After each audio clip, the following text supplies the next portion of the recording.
Escuchas Planeta Caracol. Escuchas Caracol Radio, juntos más compañía. Estamos en Planeta Caracol, estamos de fin de semana y estamos con un tema que nos debe tocar a todos en absoluto, y tiene que ver con la protección de las especies silvestres, ¿sí? Todos de una u otra manera estamos relacionados con ellas en un desplazamiento de región a región en Colombia. No falta quien ofrezca un lorito, una tortuga, y ellos no son elementos de comercialización. Ellos merecen vivir como loritos o como tortugas en sus ecosistemas. Sí, hay un balance supremamente valioso, importantísimo, que las corporaciones autónomas regionales han presentado. Esto muy a propósito de lo que fue el pasado martes 3 de marzo, la conmemoración del Día Mundial de la Vida Silvestre. Las CAR atendieron el año pasado más de 40,000 animalitos de fauna silvestre que fueron recuperados. Alrededor del 50% o algo más, pues bueno, regresaron a su hábitat natural. Pero para hablar en detalle de este tema, saludamos a Daniel Cubillos. Daniel es biólogo de la Corporación Autónoma Regional del Magdalena, Corpomac. Hola Daniel, ¿qué tal? Muy buenos días, bienvenido a Caracol Radio, qué bueno que estés en contacto con los oyentes de Planeta Caracol.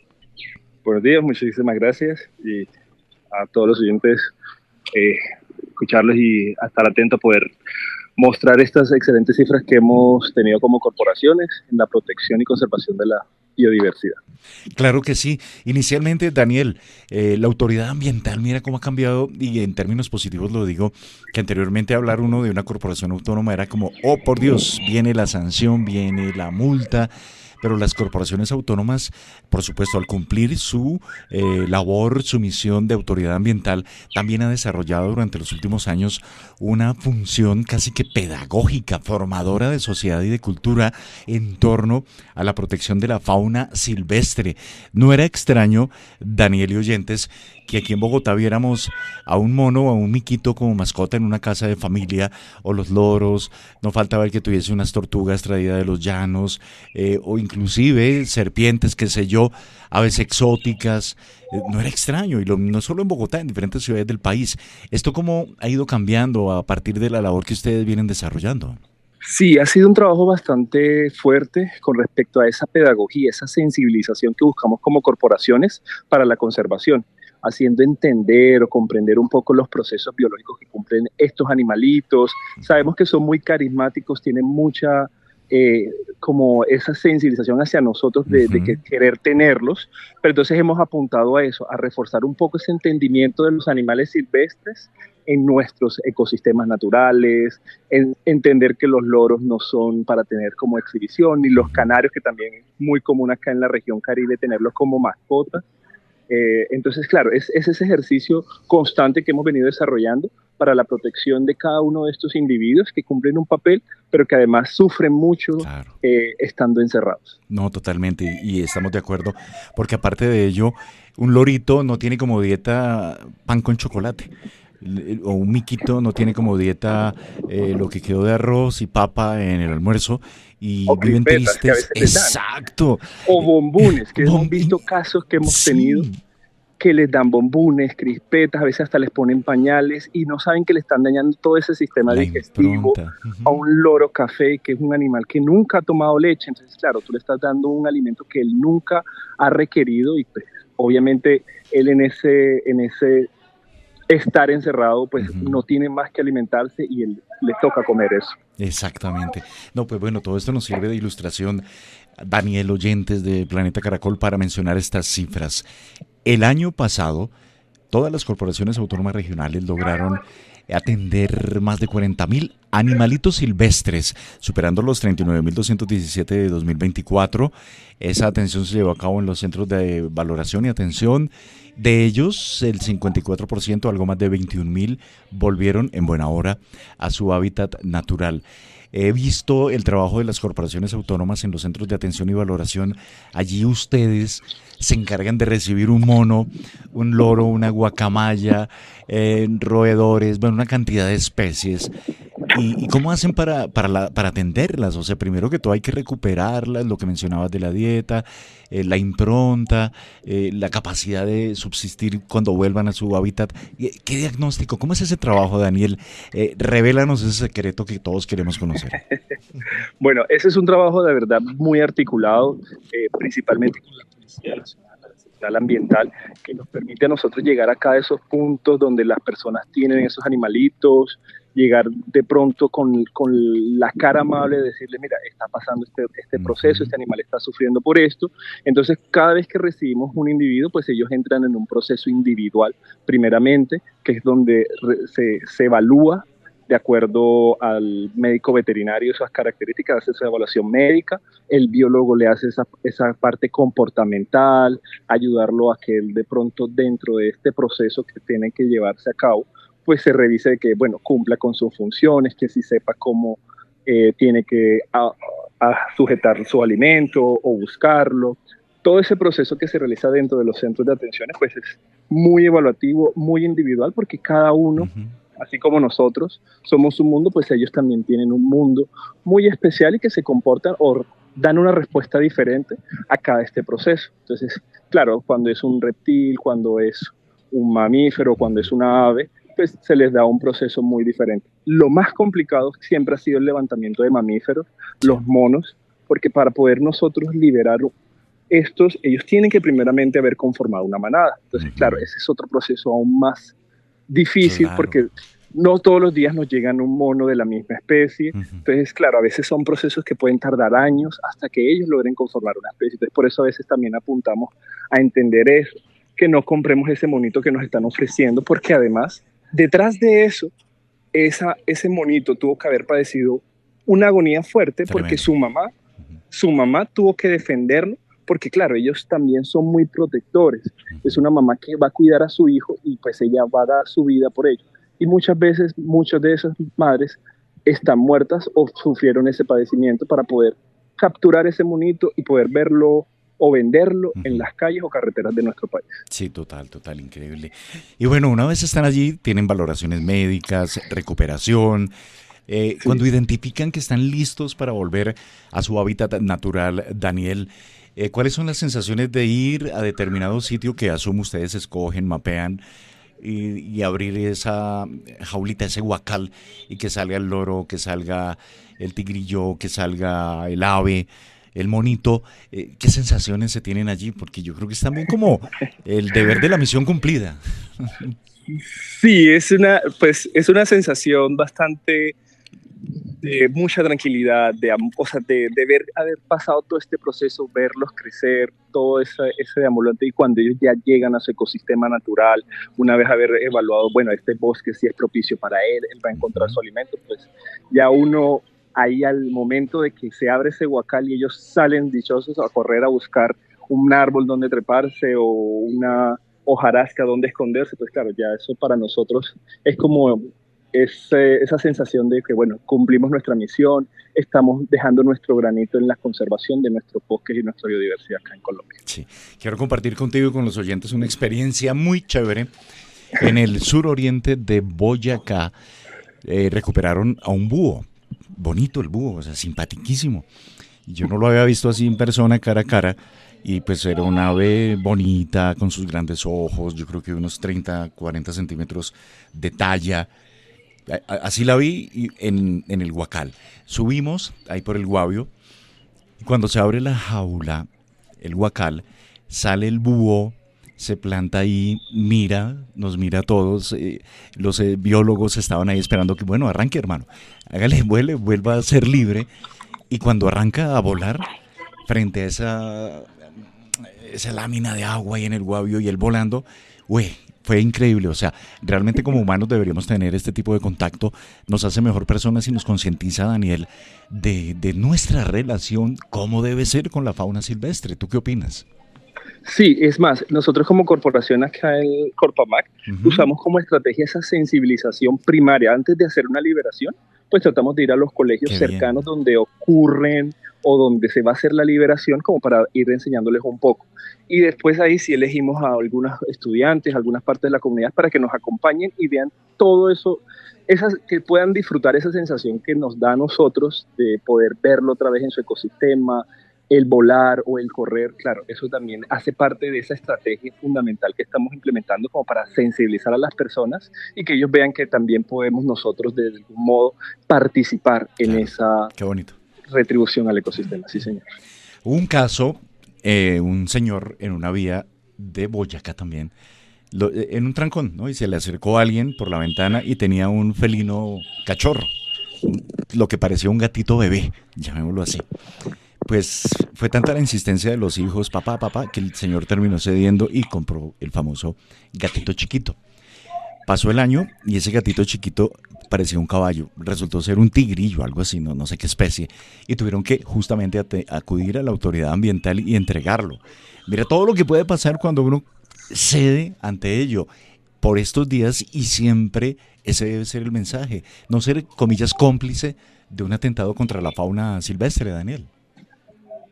Sí, siempre es muy importante esa participación comunitaria al ser propicios no solo de poder hacer ese rescate indirecto Ujú. de ese animal, porque es una llamada es muy valiosa para nosotros como corporaciones ir a los puntos donde aparecen estos accidentes, sino que además también pueden denunciar anónimamente. No, mira que tengo un vecino o un Exacto. familiar, que han habido casos que nos han Ujú. sucedido, de que mira, mi primo tiene un mono, entonces claro, nos llaman y nosotros pues acudimos a ese llamado para poder hacer la repartición y poder nosotros como corporación atenderlo y poder brindarle toda esa asistencia médico, veterinaria y biológica que requieren ellos. Correcto, estamos hablando con Daniel Cubillos. Daniel es biólogo de la Corporación Autónoma Regional de Magdalena y estamos hablando de este mensaje que nos debe llegar a todos. Daniel, una pregunta.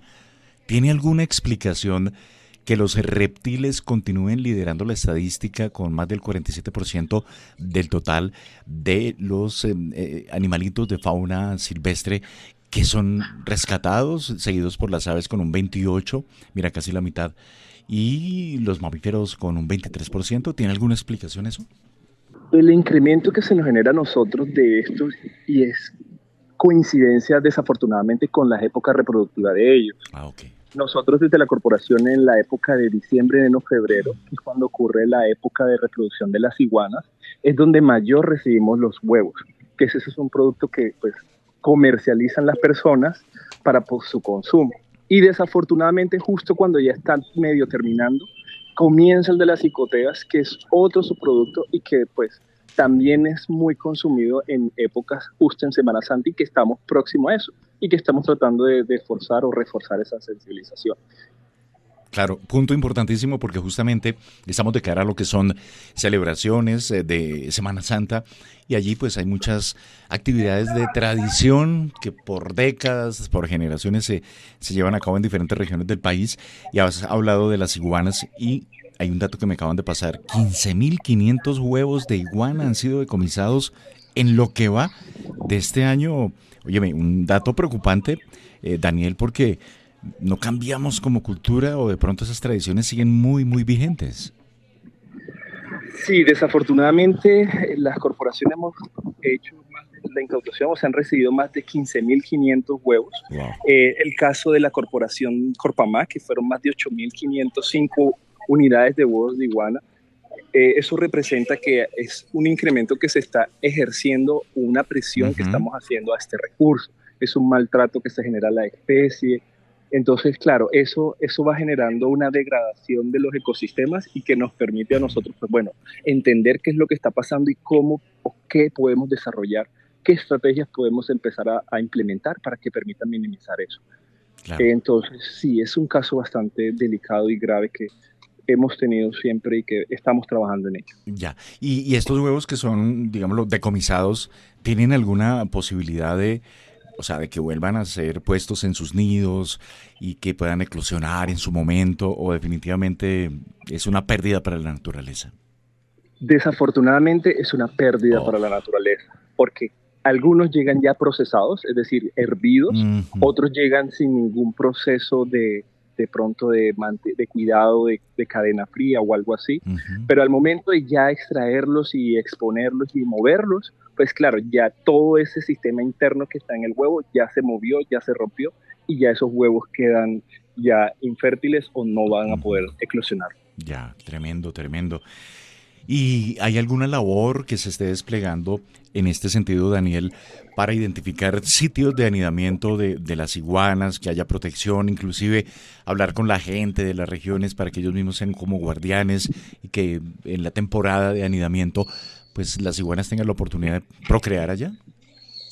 Sí, hemos desarrollado diferentes estrategias. En la Ujú, corporación venimos implementando campañas de sensibilización. Justo en el año pasado empezamos la campaña con respecto a la conservación de los huevos de iguana. Tu compasión salva las iguanas. Entonces la idea es justamente ejemplificar cómo es ese proceso de extracción de las iguanas, de que cada uno vea y entienda cómo es, porque en realidad eso es una tortura que están haciéndole a una sola hembra para ujú, poder extraerle sus huevos. ujú. Es el caso de que la sujetan, con las mismas paticas la sostienen, es decir, cada tendoncito es amarrado, por así decirlo, Tremendo. para sujetarla. Entonces le hacen una incisión ni siquiera quirúrgica, sin ningún tipo de anestesia ni de limpieza, le abren un poquito aquí en el estómago y le sacan todo la matriz, por así decirlo, Ujú. que en el caso de ellas es el oviducto. Entonces le extraen todo eso y la rellenan a veces con hojas de un árbol o simplemente la dejan así. Tremendo. Entonces es mostrar ese maltrato, ese sufrimiento que tienen o padecen cada una de ellas para extraer sus huevos y así ir disminuyendo un poco y aumentando. Por eso hemos recibido bastantes denuncias por parte de las comunidades que nos demuestran a nosotros que, bueno, ya se está cambiando un poco esa percepción, ya nos están diciendo, mira, está pasando esto en estos sectores, están comercializando esto o están extrayendo eso, y la misma policía ha participado activamente en esto, en poder ir, hacer la captura, hacer el decomiso o hacer la vigilancia para la protección de esta especie. Qué gran ejemplo, impactante, pero es real y nos lo presenta Daniel Cubillo, Daniel, biólogo de Corpomac. Óyeme, Daniel, y no podemos olvidar a las tortugas, ¿no? Que por esta época también tristemente llevan fuerte. Sí, desafortunadamente justo también, como decíamos, Ujú. termina la época de las cicoteas y las iguanas, perdón, y comienza la La de las cicotea. Entonces, cicotas. estamos en ese proceso también y es mostrarles que las que están siendo afectadas son siempre las hembras, que son las que pueden dejar descendencia de esa especie. Entonces Ujú. estamos no solamente afectando un recurso netamente, sino también a la misma reproducción, fertilidad o dejar a disposición de nuestros recursos naturales que sigan siendo más de esta especie. Claro. El mensaje es ese, no respetar estas especies, yo creo que trascenderlo. Mira que hay analogías que pueden de cierta manera aplicar y es la forma como la cultura de los toros, donde se evidenciaba determinado maltrato, ya no, ya he visto en la región Caribe que utilizan como unas carretillas con cuernos y esas corralejas donde ocurría esto, pues ya no tienen a un animalito vivo ahí, objeto de toda esa tradición. Lo mismo yo creo que con las tortugas. Si ven una tortuga, déjala que esté ahí en su ecosistema, qué chévere que sea vecina de la zona donde yo vivo. Lo mismo con las iguanas. Ellas prestan también sus servicios, ¿no? Ecosistémicos y así debía ser ese equilibrio de relacionamiento con nosotros y nosotros con ellos, con toda la fauna silvestre. Daniel, me gustaría un mensaje para cerrar esta conversación tan chévere, enriquecedora y que nos sirve a todos en cualquier región de Colombia frente al tema de la relación con los animalitos silvestres. Sí, claro, es importante, como usted mencionó, el papel fundamental que cumplen estas especies en los ecosistemas. Ellas son las que sostienen la biodiversidad, son alimentos, son cadena trófica, Ujú. permiten que haya una dispersión de semillas y el mensaje es que nosotros como comunidad podemos hacer o lograr que estas especies no estén en peligro de extinción, sino más bien conservarlas y cuidarlas a través de las denuncias, a través de, hombre, puedo llamar a la corporación, puedo llamar a la policía para avisar o alertar de que están sucediendo estos hechos y que no solamente no están atentando con ellas, sino están atentando con nosotros, con nuestros recursos naturales y nuestra biodiversidad. Tremendo. Nos sumamos a ese mensaje. Daniel Cubillos, biólogo de Corpomac. Tan solo el año pasado fueron atendidas más de 40.000 especies, animalitos que fueron recuperados, la mitad de ellos, algo más de 21.000, volvieron a su hábitat natural, y es el trabajo mancomunado de las corporaciones autónomas regionales en Colombia. Por favor, no a los huevos de iguana, no a las tortugas en esta temporada que viene de Semana Santa. Respetemos la vida silvestre. Hay otras maneras de celebrar esas tradiciones. Daniel, gracias por tu tiempo. Daniel, gracias por estar en contacto con los oyentes de Planeta Caracol aquí en Caracol Radio. No, muchísimas gracias por la invitación y siempre estaremos dispuestos para poder brindar información, sensibilización a la conservación de nuestra biodiversidad. Planeta Caracol es compromiso de vida.